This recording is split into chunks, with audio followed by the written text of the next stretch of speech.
Hey guys, so I thought I would show you some of my favourite books that I physically have. So like not ones that I've read on Kindle, not ones that I've listened to.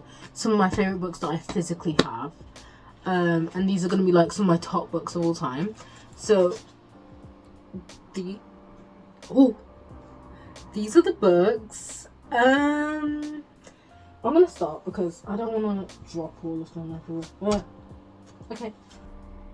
I'm going to do this quick before anyone comes back because I don't want them to think I'm talking to myself and being crazy. So this is my first book that I love. So it's Harry Potter and the Prisoner of Azkaban. And I just love the found aspect of these stories. I just don't think it will ever get old. So I've just picked out my two favourites from the series, but I love this book heavily. And again, these are books that I physically have that I really do enjoy. So this is Harry Potter and the Prisoner of Azkaban. I love this book. If you want a quick debrief, if you've never read it before, God knows how. And I'll do this as like a non-spoiler one. So Harry, he's at Hogwarts. It's very tea. He's got his friends, doesn't have much family. But in this book, you learn more about the behind the scenes of what happened to certain people and how certain things happen to family members. And you also meet some new characters which reinforce the found family and restructurizes the found family that you do find in Harry Potter. So like, I feel like Harry Potter is an unconventional series, but I love it. I love it. They sold me dreams here. They did. Anyways, so that's book one. So this is book two. It's chunky, and I didn't realise how thick this book actually was. We were reading books this thick. We were reading books that were 766 pages at the spanking ages of like 12. What the hell? Anyways, this is Harry Potter and the Order of the Phoenix. I don't know why I was just like, and this is one of my prized possessions because it's literally my favourite Harry Potter book. I'm so tired. Oh.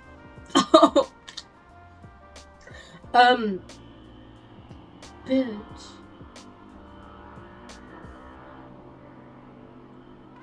Rude. Anyways, I love this book because one, it like you find it very comforting. I felt like the first half of this book specifically, like about this much of the book felt like a hug.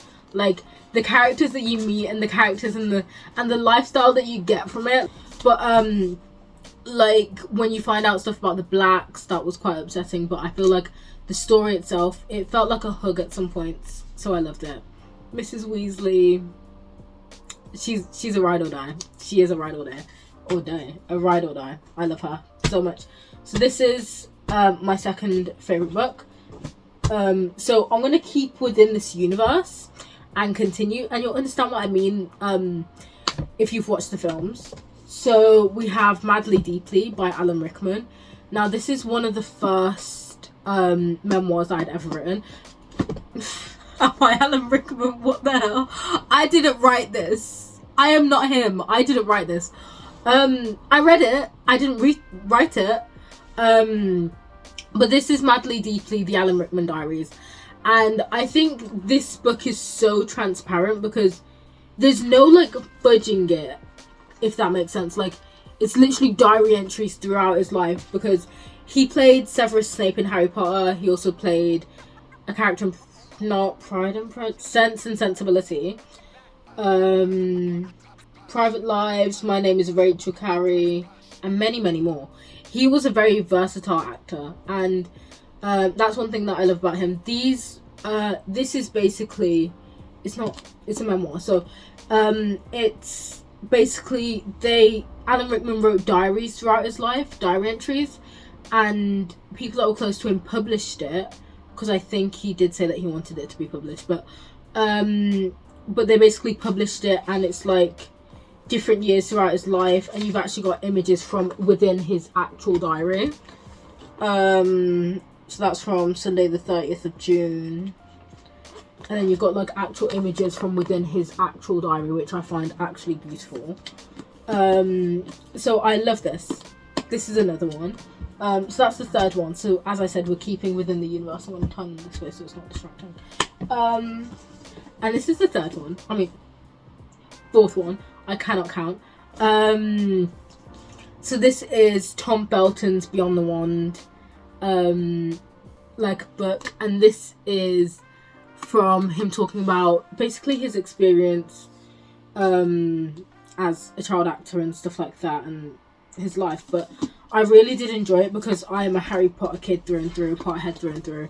And like at the front and back, this is what healed my heart. Like pictures of him with like the Phelps twins and Bonnie Wright and Rupert Grint, and like, yeah, it was great. Hang on. Okay. It was great. I loved it. And as I've said, like, you get to know the actors more as people than the people that are on your screen. Like, you get to know them as human beings other than the people that literally were characters. Oh my gosh. So I really did enjoy that book. Now we're moving on to... Hang on. Okay, I literally lost the book. It literally did a runner and then I found it again. Anyways, the next two books. These are two books that are from different series. And, yeah. So these are two from two different series. So the first book... And I can't have a coffee right now because I will literally be flying off the walls. Okay. So the first book is called Heartless by Elsie Silver. Very book talk if you're not on book talk. And this one, I'll talk about both of them after. So this one is by Elsie Silver.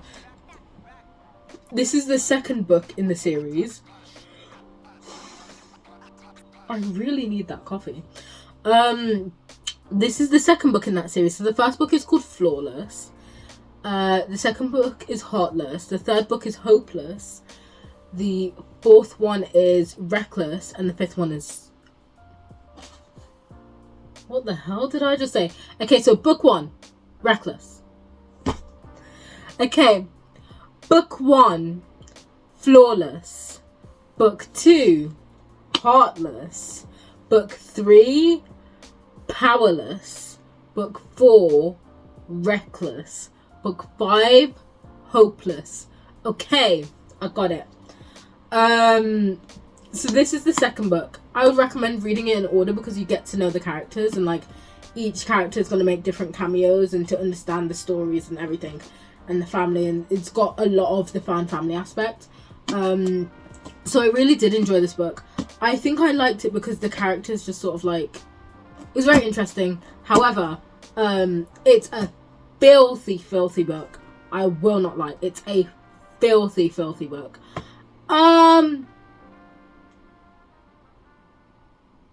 I'm not gonna say something that is, if you're 17 plus, 16 plus, I'm not gonna say anything else. Anyways, this is another book. This is called The Right Move by Liz Tomforde. Liz Tomforde. I don't know how to pronounce it. Anyways, so I love this book. This is the second book in the series. Both of these books are from interconnected standalone series, but I would recommend reading it in order because some of the plot lines won't make sense, if that makes sense. So with this book is the second book, as you can see, a common theme. The second book in the series. So this book is called this series is called the Windy City series. So the first book is called Mile High. The second book is The Right Move.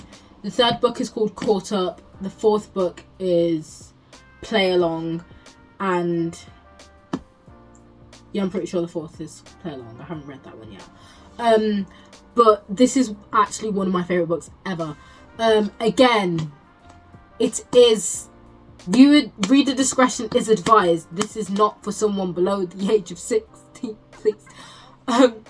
But yeah, I actually really like this book. Let me tell you one of my favourite scenes from this book, because it won't spoil anything. Will it? No. Okay.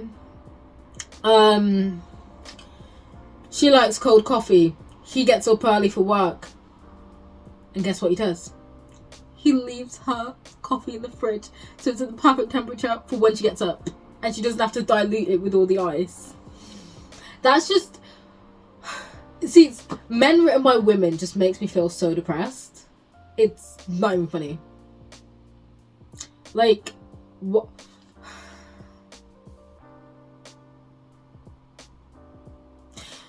We can move on. We can move on. So this is book 2. If I talk more about what this man does, I will feel so upset, because I know that none of this could ever happen, because it's a man written by a woman.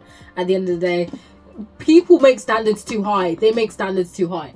Anyways, so that was, I don't even know what book we're on now. So this is another one. Okay, I can already hear the comments. I can already hear what everyone's gonna say, right? I'm gonna clutch my pearls real quick. But the thing is, it's like, I'm the type of person that will say my opinion, and if I know that I'm heavily wrong, I hold my hands up, sorry.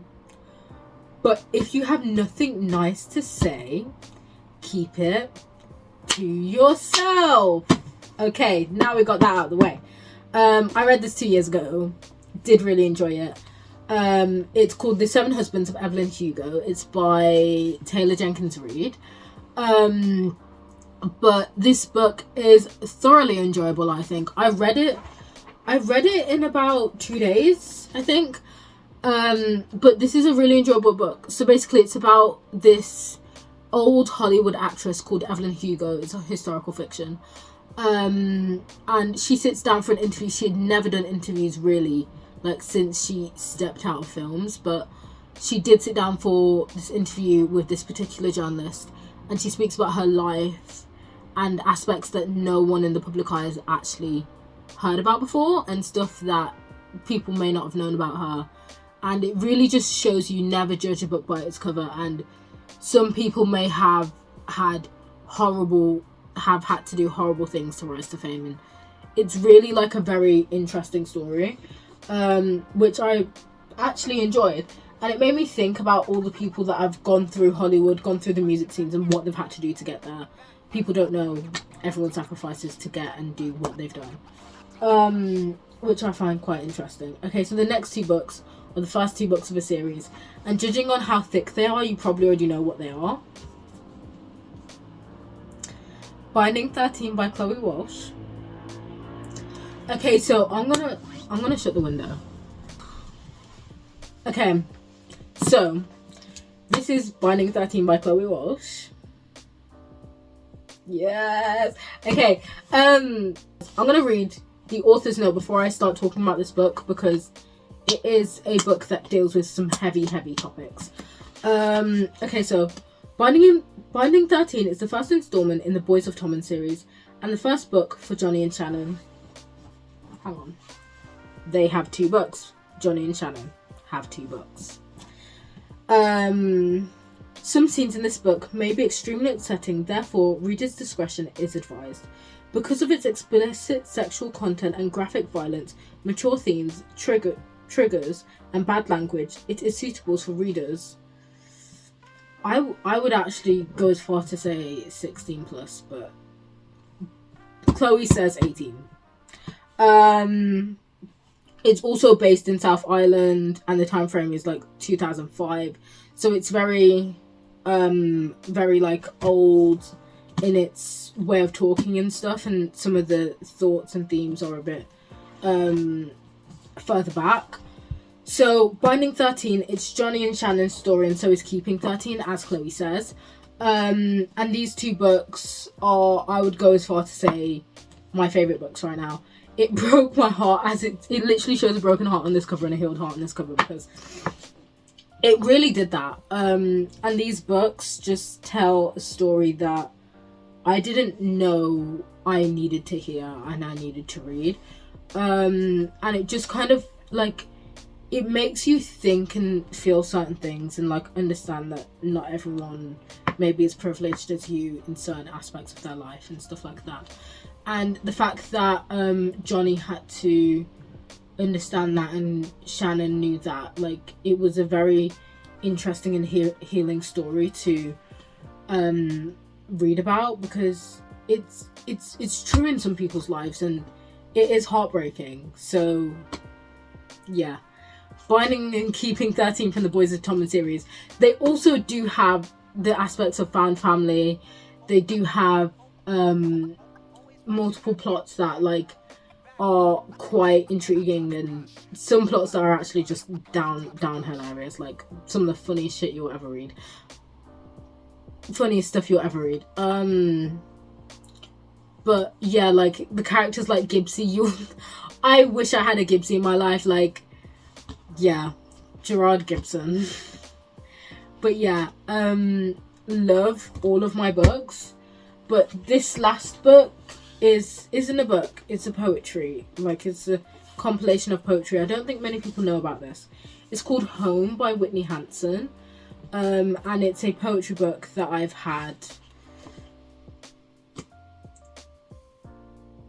for about 4 years, I think, and I've tabbed all my favorite poems, and it's like a few one-off lines and stuff like that.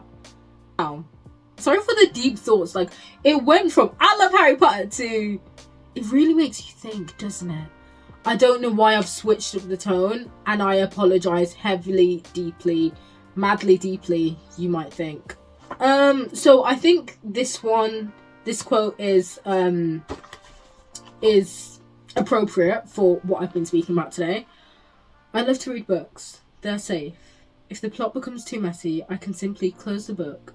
I wish I could trap my life in the pages of a book. Anyways, that's the end of the video. I would do more stuff like this. Like, I've got loads of physical books that aren't my favourite, or books that I've had to DNF, and books that have low-key traumatized me a bit. So, if you want one like that, do you know what I mean? Anyways, I hope you enjoyed. If you did, do you know the little buttons at the bottom, those things, that would be much appreciated. And I will link all of these books on in the link, and I'll just put Amazon links for all of them because it's easier to just do all Amazon, easier. I'm gonna do this without dropping them all. Some of my favourite books I've ever read in my entire life that I physically have. So I do have some books that are my favourite that I don't physically have. I've read them online on Kindle, I've listened to them, I can't draw them, what the hell, like read them online or listened to them. I don't have a physical copy. That's the moral of the story. But these have been some of my favourite books. You can't even see me. Oh. These have been some of my favourite books of all time. And if you liked it and want to see more bookish stuff, tell me. Because how am I meant to do something if I don't know? Anyways, love you guys. Peace and love. Have fun. And vamoose. Stuff back now.